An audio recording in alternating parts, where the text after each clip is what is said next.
My mother convinced my girlfriend to marry my brother. She told her, "He is stronger and better for you." I was very broken and sad when I returned to see what had happened. But I moved out of the city to build my life, and when I returned, everything was different. Hello.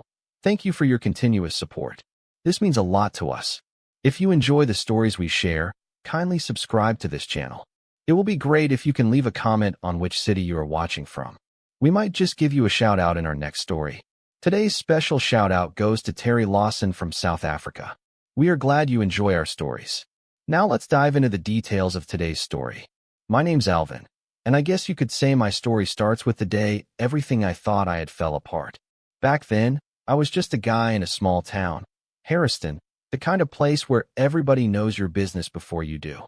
I was 23, working at the hardware store, stacking lumber and ringing up nails for folks who'd known me since I was in diapers.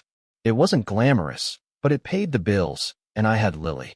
She was my world, dark hair that fell in waves, a laugh that made the air feel lighter. We'd been together 2 years, and I was saving up for a ring. Not a fancy one, just something to put on her finger and say, "You're mine, and I'm yours." That summer, I got a chance to make some extra cash. A buddy hooked me up with a 3-week gig hauling hay an hour away. It was hard work, sweat soaking my shirt, dust clogging my throat, but I pictured Lily's face every time I tossed a bale. I'd call her at night from a creaky payphone outside the bunkhouse, her voice soft and sweet through the static. "Miss you," she'd say, and I'd grin like an idiot, counting the days till I'd be back. I didn't know my own mom was counting down too, but for a different reason. When I rolled back into Harriston, my truck rattling down Main Street, I felt lighter than I had in weeks. I'd made enough to start a savings account, maybe even take Lily somewhere nice. I stopped by her place first, a little shotgun house with peeling paint, flowers she'd planted blooming out front. But when I knocked, her mom answered, lips tight like she'd bitten a lemon. "She's not here, Alvin," she said, barely looking at me. "You'd best talk to your family." My gut twisted. I drove home, dust kicking up behind me, and walked into chaos. My mom, Margaret, was in the kitchen, flour on her apron, barking orders at my brother James like she was a general. James, all 6'3" of him, lounged against the counter, smirking. And then I saw it, the ring on his hand, a cheap gold band that didn't match the one I'd been dreaming of buying. "Where's Lily?" I asked, voice rougher than I meant it to be. Mom turned, wiping her hands like she was brushing me off. "She's with James now, Alvin. They're engaged. It's done." The room spun. I looked at James, his grin widening like he'd won some prize, and I swear I could have punched through the wall. "What the hell are you talking about?" I said, stepping closer. "Calm down," Mom snapped. "Lily needed a man, not a boy chasing pipe dreams. James is strong, steady. He's got a future. You're just, you." Her words hit like a slap. I'd spent my life trying to make her proud, fixing the porch when it sagged, working overtime so she wouldn't worry about bills. And James? He'd coasted, leaning on his size and charm, never lifting a finger unless it got him something. Now he had Lily. I stormed out, tires squealing as I drove to Lily's again. She was there this time, sitting on the porch swing, eyes red. "Alvin," she started, but I cut her off. "Is it true?" She nodded, twisting her hands. "Your mom, she said you'd never be enough. That James could take care of me." I didn't know what to do. "You didn't know what to do?" I laughed, but it sounded hollow. "You could have waited 3 damn weeks. You could have called me." Tears spilled down her cheeks, and part of me wanted to hold her, tell her it'd be okay. But the other part, the part that saw James's smirk, heard Mom's voice, knew it was over. "I'm sorry," she whispered. I didn't say anything back. I just walked away, her sobs fading behind me. That night, I sat in my room, staring at the walls I'd grown up in. Pictures of us as kids, me and James fishing, Mom smiling at a picnic, felt like lies. I wasn't their family anymore. I was the spare, the one they threw out when something shinier came along. By morning, I'd made up my mind. I packed a duffel bag, clothes, a toothbrush, the $50 I had left from the hay job. Mom was in the living room when I came down, knitting like nothing had happened. "Where you going?" she asked, not even looking up. "Anywhere but here," I said. She didn't stop me. James wasn't around, probably off gloating. I got in my truck and drove, the town shrinking in my rearview mirror. I didn't know where I was headed, but I knew one thing. I'd never let them break me again. And that's how it started, the day I lost everything and decided I'd build something they couldn't touch.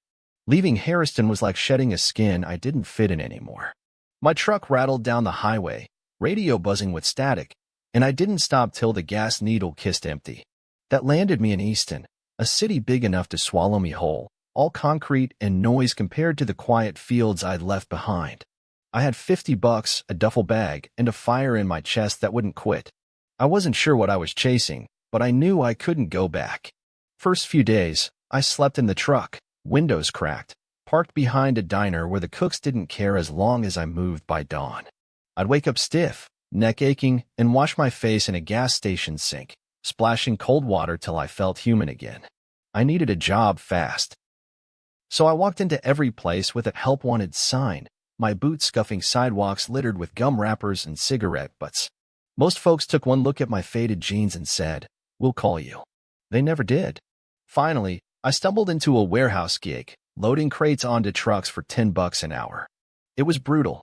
My arms burned after the first shift, sweat dripping into my eyes as I hauled boxes of car parts or whatever else they shipped. The foreman, a guy named Rick with a voice like gravel, barked orders nonstop. "Move it, new kid," he'd yell, and I'd grit my teeth, picturing James's smirk every time I wanted to quit. I wasn't strong like him, not yet, but I'd be damned if I let that stop me. Nights were the worst. I'd crash in a cheap motel room I rented by the week, walls thin enough to hear the guy next door coughing up a lung.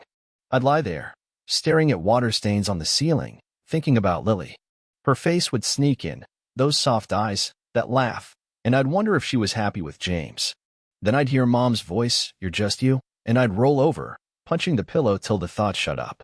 I didn't have time to feel sorry for myself. One day, I saw a flyer taped to a pole outside the warehouse, night classes, learn a trade, build a future. It was at the community college a few blocks over. I'd never been big on school, barely scraped through high school, but something about it stuck. Maybe it was the word future. I signed up for a basic computer course, figuring it couldn't hurt. First night, I sat in a room full of tired people like me, all hunched over clunky old PCs. The teacher, Mr. Hayes, was this wiry guy with glasses sliding down his nose. "You don't need to be smart," he said. "You just need to show up." I could do that. That's where I met Sarah. She was in the back row, tapping away at her keyboard like she'd been born with it in her hands. Short brown hair, freckles across her nose, and a way of smiling that didn't feel forced. We got paired up for some dumb assignment, making a spreadsheet, and I fumbled through it, cursing under my breath. "Relax," she said, leaning over to fix my mess. "It's not brain surgery." Her fingers flew across the keys, and I just watched, feeling like a kid who'd wandered into the wrong room. After class, we grabbed coffee at a diner across the street, black for me, cream and sugar for her. She told me she'd grown up in Easton, worked as a cashier but wanted more. "I'm not staying behind a register forever," she said, stirring her cup. "What about you?" I didn't know how to answer. "Just trying to figure it out," I mumbled, and she nodded like she got it. We started talking after class most nights about the course, then dumb stuff like movies or the best cheap eats in town. She had this way of making me forget the ache I carried around. Work got steadier. Rick stopped yelling so much, even clapped me on the shoulder once and said, "You're not half bad, kid." I saved enough to ditch the motel for a tiny apartment, peeling paint, a mattress on the floor, but mine. Sarah came over one night with a pizza, laughing at my empty place. "You need a chair or something," she teased, plopping down cross-legged on the carpet. We ate straight from the box, grease staining our fingers, and I felt something loosen in my chest. Not love, not yet, but a crack of light in the dark. Then came the break. A guy at the warehouse mentioned his cousin's startup needed help, some tech outfit building apps or gadgets, I wasn't sure. "They want grunts who'll work hard," he said. I showed up in my cleanest shirt, palms sweaty, and talked to a skinny guy in a hoodie named Tim. He asked what I could do, and I said, "Anything you teach me." Guess that was enough. He hired me as an assistant, running errands, hauling gear, whatever they needed. Pay was better, and I got to watch these brainy types code and argue over stuff I barely understood. I soaked it up, asking questions when they'd let me. By the end of that first year in Easton, I wasn't the same guy who'd left Harrison. My hands were calloused. My bank account had a few $100, and I had Sarah, well, not had her, but she was there, steady as a heartbeat. One night, walking her home from class, she slipped her hand in mine, casual like it was nothing. I froze, then squeezed back, my pulse thumping. "You're doing good, Alvin," she said, looking up at me. "Don't stop." I didn't plan to. I'd lost everything once, and I wasn't going to let that happen again. But as I walked back to my place, city lights buzzing overhead, I couldn't shake the feeling that this was just the start. Something bigger was coming. I could taste it. Easton stopped feeling like a maze after a while. It turned into home, piece by piece. I'd been there a few years by then, and life had a rhythm. Work, Sarah, and this quiet fire in me that kept pushing. That startup gig I'd stumbled into? It wasn't just errands anymore. Tim, the skinny guy in the hoodie who'd hired me, started trusting me with more, testing apps, running numbers, even sitting in on meetings where they tossed ideas around like ping-pong balls. I didn't get half of it at first, but I listened, scribbled notes on napkins, and figured it out. Turns out, I was good at seeing the big picture, how the pieces fit, what people might want. Tim noticed. One day, he pulled me aside, coffee breath and all. "Alvin, you're wasted hauling boxes," he said. "We're scaling up, new office, investors, the works. I need someone to manage ops. You in?" I blinked, waiting for the punchline, but he was serious. Operations meant keeping the chaos in line, shipments, schedules, budgets. I'd never done it, but I'd watched Rick run the warehouse like a drill sergeant. I could learn. "Yeah," I said, heart thumping. "I'm in." That's how it started. Me climbing, step by sweaty step. The company grew fast. Some app we built hitting big with college kids, then offices, then overseas. I worked late, slept less, and loved it. Sarah stuck with me through it. We'd been dating a year when I asked her to move in. Nothing fancy, just my little apartment with a couch now instead of just a mattress. She said yes, hauling in a box of books and a coffee pot, grinning like we'd won something. A year after that, I proposed. No big scene, just us on the fire escape, city lights flickering below, and a ring I'd saved 6 months for. She cried, nodded, and that was that. We got married at City Hall, her in a white dress she'd found on sale, me in a suit that pinched at the shoulders. No crowd, no fuss, just a couple friends from work and her sister snapping pics. I liked it that way. Quiet. Ours. Soon after, she got pregnant, and 9 months later, we had Mia, tiny, loud, with Sarah's freckles already dotting her nose. 2 years after that came Ethan, all chubby cheeks and fists. I'd come home bone-tired, and they'd climb on me, giggling, and suddenly the day didn't feel so heavy. By then, I was CEO.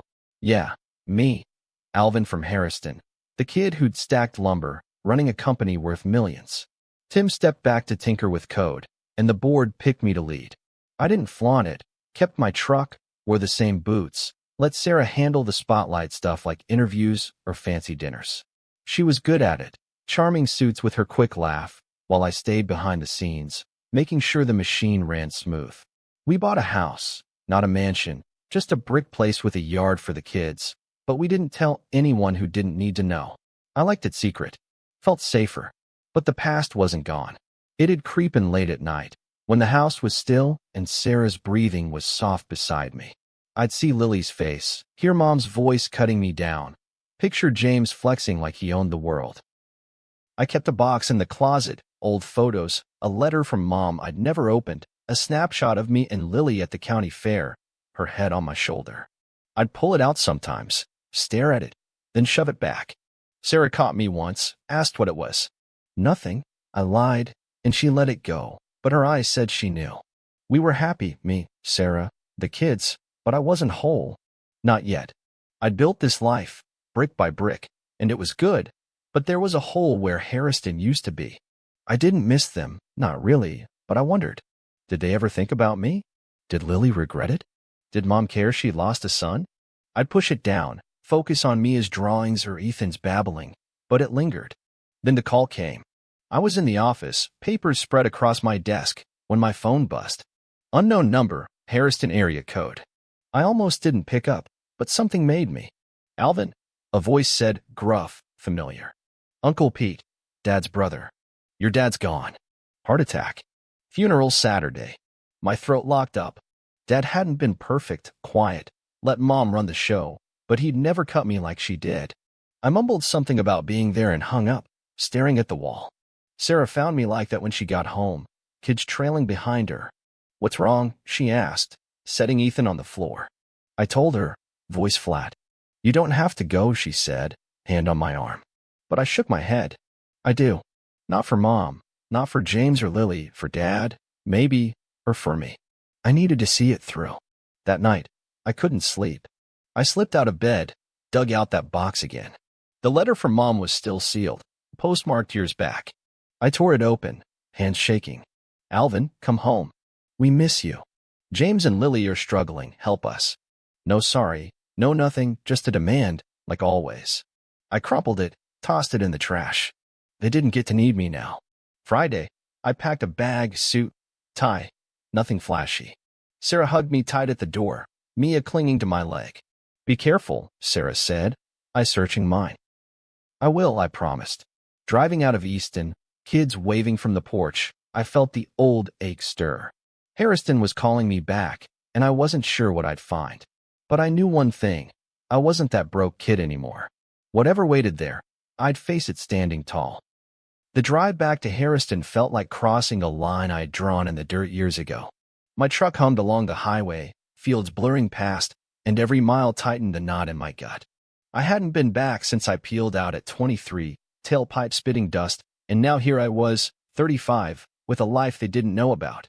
The radio crackled some old country song about lost love, and I switched it off. Didn't need the reminder. I rolled into town late Friday, sky gray and heavy like it might rain. Harrison hadn't changed much, same sagging porches, same gas station with the busted sign. I pulled into a motel on the edge of town, a squat brick place with flickering neon. The clerk barely glanced up as I paid cash for a room.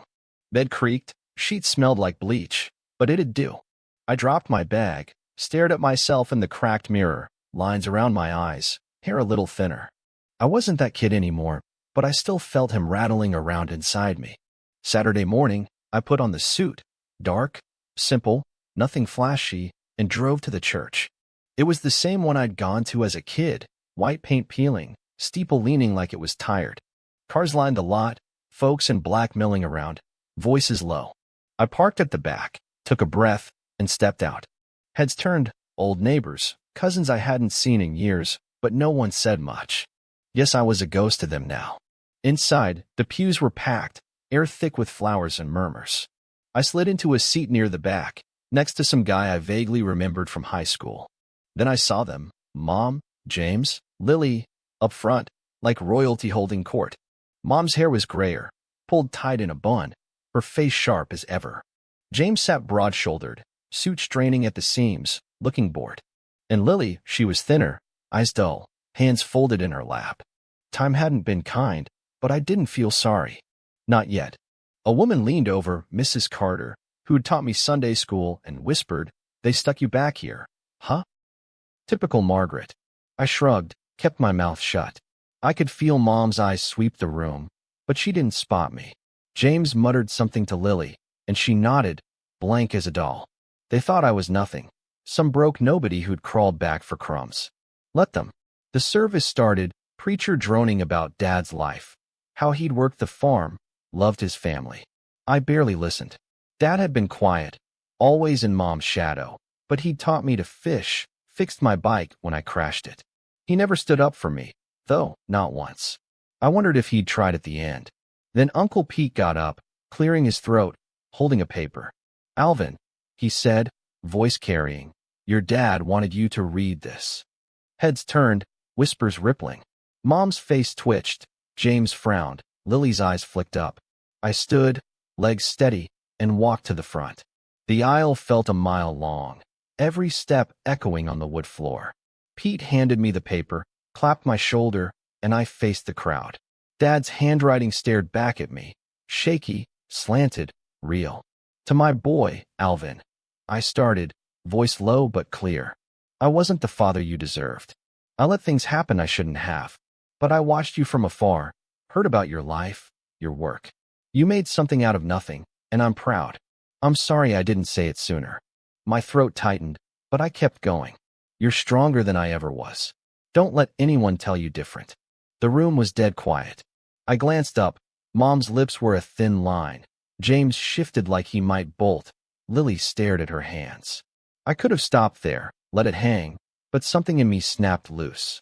I brought my family today, I said, looking to the back. Sarah, kids, come on up. A rustle, then footsteps. Sarah walked down the aisle, Mia and Ethan trailing her. She wore a black dress, simple but sharp, hair pulled back, and the kids looked like little adults. Mia in a skirt, Ethan in a tie. I nodded myself. They reached me, Sarah's hand brushing mine, and I turned back to the crowd. You could have heard a pin drop. Mom's face went white, like she'd seen a ghost. James's jaw dropped, eyes darting between me and the kids. Lily blinked, slow, like she was waking up. The rest of the church buzzed, whispers, gasps, but I didn't care. I folded Dad's letter, tucked it in my pocket, and said, "That's all." Then I led my family back to our seats, Sarah's fingers laced with mine, Mia whispering, "Was that okay, Daddy?" I nodded, throat too tight to talk. The rest of the service blurred. Hymns, prayers, people filing past Dad's casket. I stayed put, watching Mom twist her handkerchief, James glare at the floor, Lily sneak glances my way.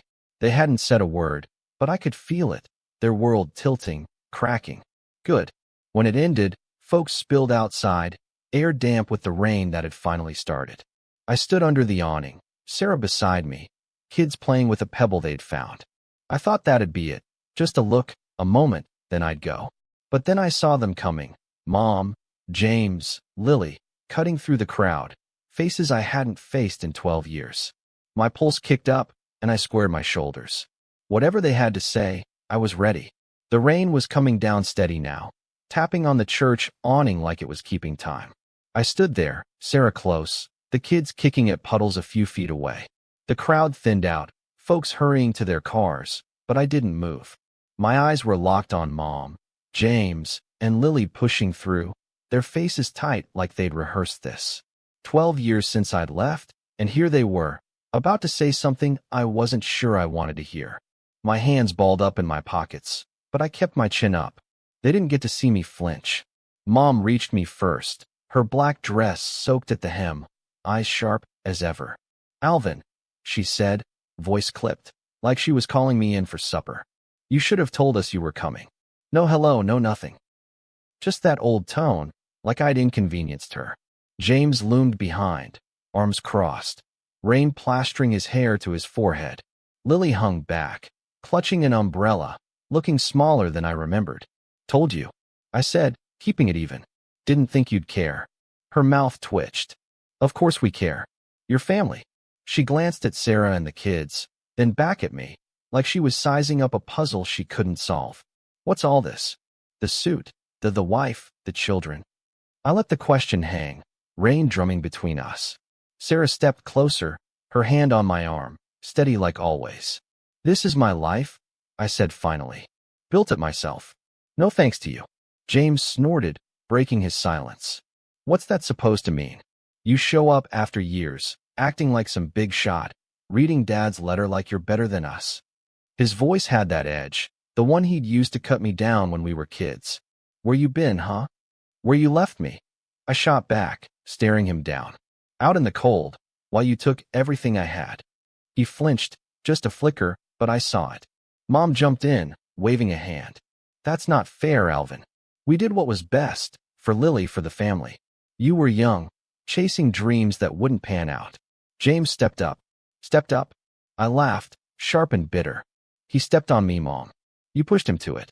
Told Lily I'd never be enough, handed her over like I was trash. Don't act like it was noble." Lily spoke then, voice shaky, stepping out from under her umbrella. "Alvin, I didn't mean to hurt you. Your mom, she made it sound like you'd be gone forever, like you didn't care." I was scared. Her eyes were wet, but I couldn't tell if it was rain or tears. "I've thought about you every day." I looked at her, really looked. The girl I'd loved was still there, buried under years of regret, but it didn't soften me. "You could have called," I said. Could have waited 3 weeks. You chose Lily. Live with it. She dropped her gaze, water dripping off her chin. James shifted, jaw tight. So what? You're rich now? Big man with a fancy job? Come here to rub it in our faces? CEO, I said, flat. Build a company from nothing. Didn't come to rub it in, just came for Dad. You're the ones who made it about me. Mom's eyes widened, just for a second, before she smoothed it over. Well, she said, forcing a smile, that's impressive. We always knew you had it in you, didn't we, James? He grunted, not selling it. Maybe you could help us out. Things haven't been easy. James lost his job, the farm's struggling. Family helps family. There it was the ask. Same old mom, turning a knife into a handshake. I saw red for a split second, memories flashing. Her voice in the kitchen, you're just you? James smirking as he slipped that ring on, Lily walking away. I took a breath, let it out slow. You didn't help me, I said. When I was sleeping in my truck, eating gas station sandwiches, where were you? Oh, right, writing letters begging after you'd already cut me loose. That's not, Mom started, but I cut her off. You made your choices. I made mine. We're done. I turned, nodding to Sarah. She called the kids, Mia and Ethan scampering over, oblivious to the weight of it all. Let's go, I said, and we started for the truck. Mom's voice chased me, shrill now. Alvin, wait. We're sorry, okay? We didn't know. I kept walking, rain soaking my suit, Sarah's hand in mine. James shouted something, cursing, probably, but it blurred into the storm. Lily didn't say another word, and I didn't look back to check. The truck door slammed shut behind us, Mia giggling about her wet socks, Ethan asking if we could get burgers. Sarah squeezed my knee, quiet, letting me breathe. As we pulled out, I caught a glimpse in the rear view, Mom standing there, arms limp, James kicking at the mud, Lily under her umbrella like a shadow. They looked small, lost, like the rain had washed away whatever power they'd had over me. I didn't feel good about it, not happy, not mean, just free. Like a weight I'd carried too long finally slipped off. Dad? Mia piped up from the back. Were those people mad at you? Nah, I said, forcing a smile. Just surprised, kiddo. It's been a while. She nodded, satisfied, and started chattering to Ethan. Sarah glanced at me, eyes soft. You okay? She asked. Yeah, I said, and for once, I meant it. The road stretched ahead, Harrison fading behind us, and I knew I'd never come back. They'd seen what I'd made, and that was enough. The rain followed us out of Harrison, streaking the windshield as I drove. The truck's wipers squeaked, Mia and Ethan chattered in the back, and Sarah sat quiet beside me, her hand resting on my leg. I kept my eyes on the road, lights blurring through the wet, but my mind was still at that church, Mom's pinched face, James's glare, Lily's umbrella drooping like a wilted flower. I didn't say much, just let the miles roll by, the hum of the engine filling the space where words didn't fit.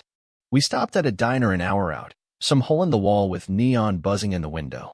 The kids were starving, and Ethan had been begging for burgers since we left. Inside, it smelled like grease and coffee, the kind of place where the waitress calls you hon, and the booths are patched with tape. Mia slid in next to me, swinging her legs, while Ethan climbed into Sarah's lap, smearing ketchup on his shirt 5 minutes in. You're a mess, buddy, I said, ruffling his hair, and he grinned, teeth full of fries. Watching them, laughing over dumb stuff like who'd finish first, I felt my chest loosen up. This was mine. Nobody could take it. Sarah caught my eye across the table, her smile soft. You're quiet, she said, wiping Ethan's hands with a napkin. Still thinking about it? Yeah, I admitted, poking at my fries. Not them, though, not really. Just how it's over. She nodded, like she got it, and didn't push. That's how she was. Knew when to let me stew. We finished up, paid the bill, and piled back into the truck. The rain had eased to a drizzle, sky bruising purple as night crept in. The kids dozed off halfway home, heads lolling against each other, and Sarah leaned her head on my shoulder. Proud of you, she murmured, half asleep. I didn't answer, just squeezed her hand, but it stuck with me. Back in Easton, pulling into our driveway felt like landing after a long fall. The house glowed warm, brick, simple ours. I carried Ethan in, his little arms limp around my neck, while Sarah scooped up Mia. We tucked them in, their rooms messy with toys and crayon scribbles, and I stood there a minute, watching them breathe. They didn't know what Harrison meant, didn't carry that weight. Good. I'd made damn sure of that. Downstairs, Sarah poured us coffee, and we sat on the couch, mugs steaming. The quiet settled in, thick but not heavy. "You gonna tell me what happened?" she asked, curling her legs under her. So I did everything. Dad's letter, the way it hit me, how Mom begged, James cursed, Lily just stood there. I told her about the rain, the walk away, how it didn't feel like winning, just letting go. "Did you want to forgive them?" she asked, sipping her coffee. I thought about it, staring at the steam curling up. "No," I said finally. "Not because I hate them. I don't, not anymore. Just, they don't get a piece of this. What we've got, it's ours. They lost their shot." She smiled, small but real, and set her mug down. "Then that's that," she said, leaning into me. We sat like that a while, TV flickering some late-night show we didn't watch, and I felt the last knot in my gut unwind. I'd faced them, stood tall, and walked away. It was done.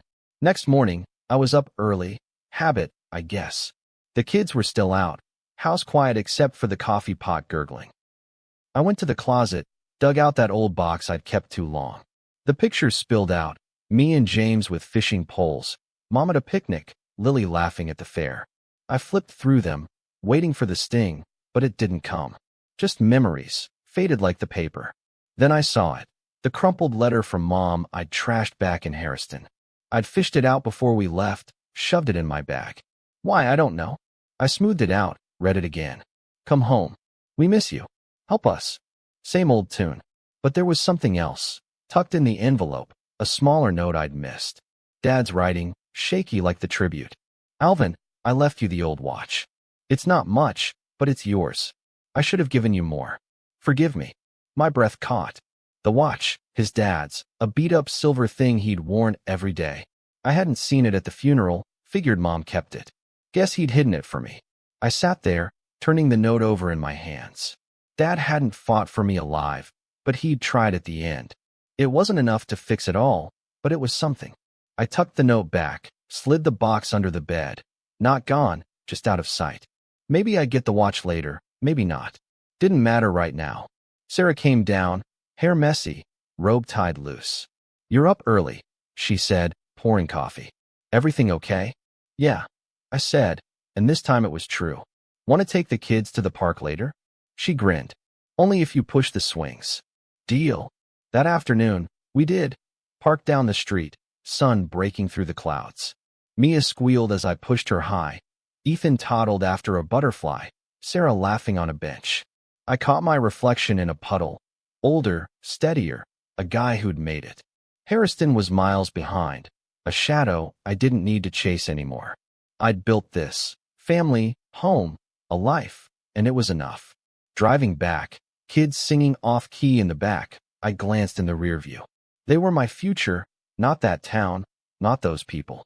I smiled, small but real, and turned up the radio. The road ahead was clear, and I was good with that.